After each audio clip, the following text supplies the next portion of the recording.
Hey, welcome back to Spring River Homestead. So it's been a while since we've had anything out, but today is the top 10 Tuesday of 10 things we have coming up in our garden ready for this spring. So the first thing that comes up in the garden every year, and we've actually got 2 beds of it, is rhubarb. And this rhubarb has been in for 5.5 years already, so it's pretty big. We've lost one. There's actually 4 plants in this big bed. You can kind of see the second one.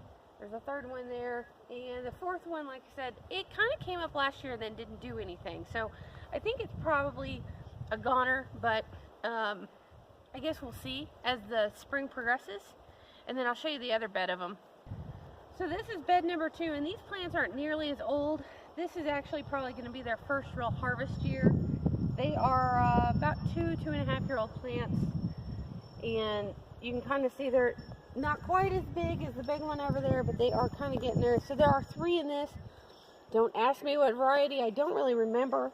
They are more of a green leaf or a green stalk than the pretty red stalk that most people think of when they think of rhubarb. But definitely one of our favorite crops every year. So this is horseradish, and this is about year number 4, so it's finally ready to start harvesting. I actually could have harvested some this last fall, just didn't get to it. But I've got 3 plants in here. They've just poked their head out of the ground. That kind of gives you an idea how big they're getting. There's also some apple mint in this bed that I use for cover, and it was originally a box filler while I waited for the horseradish to come up, and of course, you know, mint goes crazy, so it's kind of all over the place now.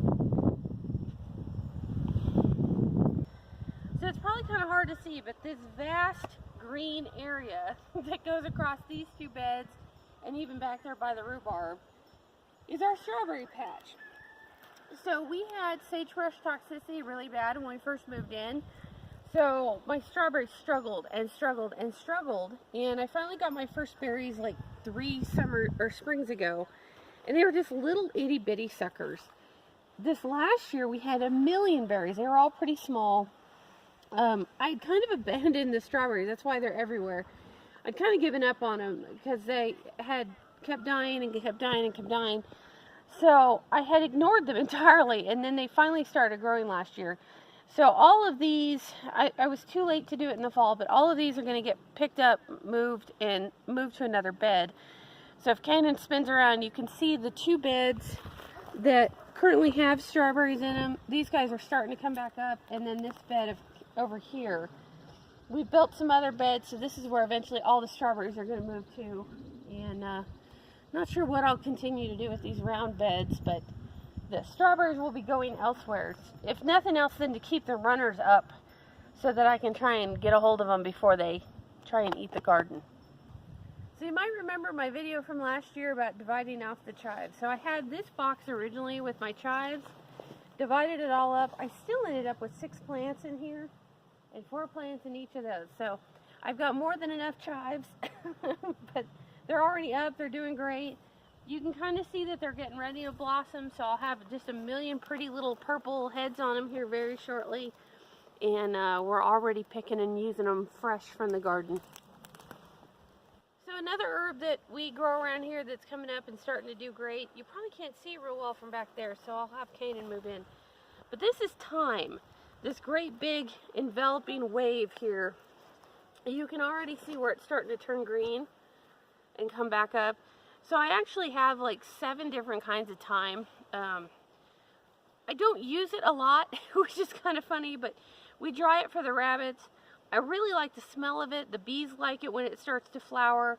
So we go ahead and grow a ton of it because it's one of the few things that are really, really super hardy here. So another thing that's coming up is mint. So I have total, I think I've got 8 different varieties of mint spread out all over the garden. Peppermint, spearmint.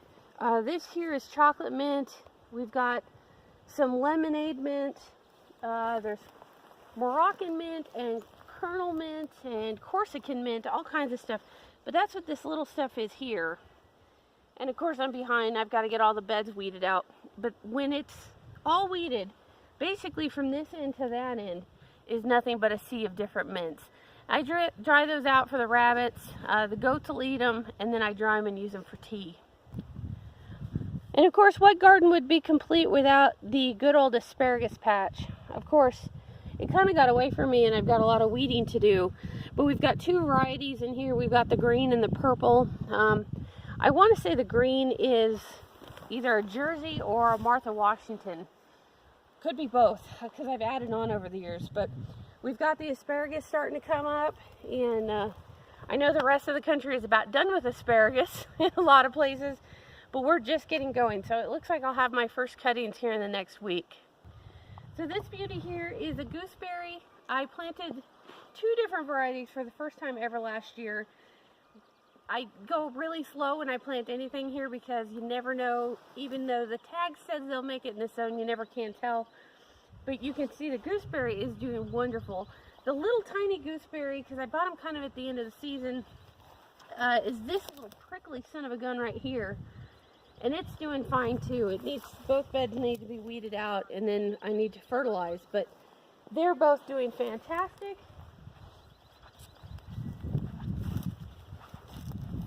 And then the next thing on my list would be my currants.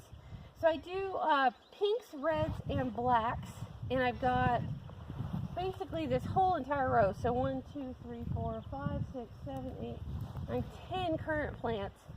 We tried blueberries here and had a heck of a time getting them to go. I've still got a few, but I don't really know that they're going to do anything. So these guys actually started putting out fruit last year. Mostly the blacks. We did get a few berries off the reds. And then I added like 3 or 4 berry plants last year. So these are doing great. I'm real hopeful that we're going to get another crop of berries because they're looking wonderful so far. So the last one we'll talk about is my kale. So a few of these they're plants from last year. So just a couple of plants have made it, but you can see they're already doing great. I'll probably end up getting everything cleaned, and I might even dig them up and move them because I hadn't planned to put kale in this bed this year. But these are Russian dwarf curly, or dwarf blue curly, I think it is. Anyway, they were about that tall, so they were huge, like 2-foot tall plants back in the fall. And now they've, of course, died back, and they're coming back up again. But I would expect by midsummer they'll be pretty big. Usually I'll get leaves all the way up to about that long. So they definitely one of our favorites. Goats eat it, we eat it. Dogs will occasionally steal a piece, and of course the rabbits will eat it. So we're going to give kind of an honorable mention to a weed that we don't intentionally grow, but we don't intentionally, stop it either. And that is the dandelion. So I pick a lot of this and grow it for the rabbits and dry it. If you know much about alternative medicine, dandelion is some great stuff for a whole host of stuff. You can pull the root out and roast it to do a coffee substitute. I don't, but you can. But it's everywhere. And I didn't have any for the longest time. And then about, 2 springs ago, we started getting just a few popping up here and there. And I let them go. And it drove my parents crazy because they're old school, that dandelions must all die. And I left them alone. I let them seed, which just made everybody I know crazy. But we use them. I've even made some stuff out of the blossoms. We made some dandelion syrup out of them last year. I've got friends that make bread and do wine, all sorts of stuff. So even though it's not officially something we're growing in the garden, it is growing in the garden. Okay, so those are the 10 things we are kind of growing in the garden yet, and we haven't even started planting. Those are the kind of the things that come up on their own from year after year of letting them seed out. And even one honorable mention that we really didn't even plan on, but we've kind of made tea and coffees and stuff with dandelions. Might as well take the freebies when you can get them, right? Freebies. So that's it, guys. Thanks for watching this time. We'd love to hear about what you're growing in your garden this year on your homestead. So leave the comments down below.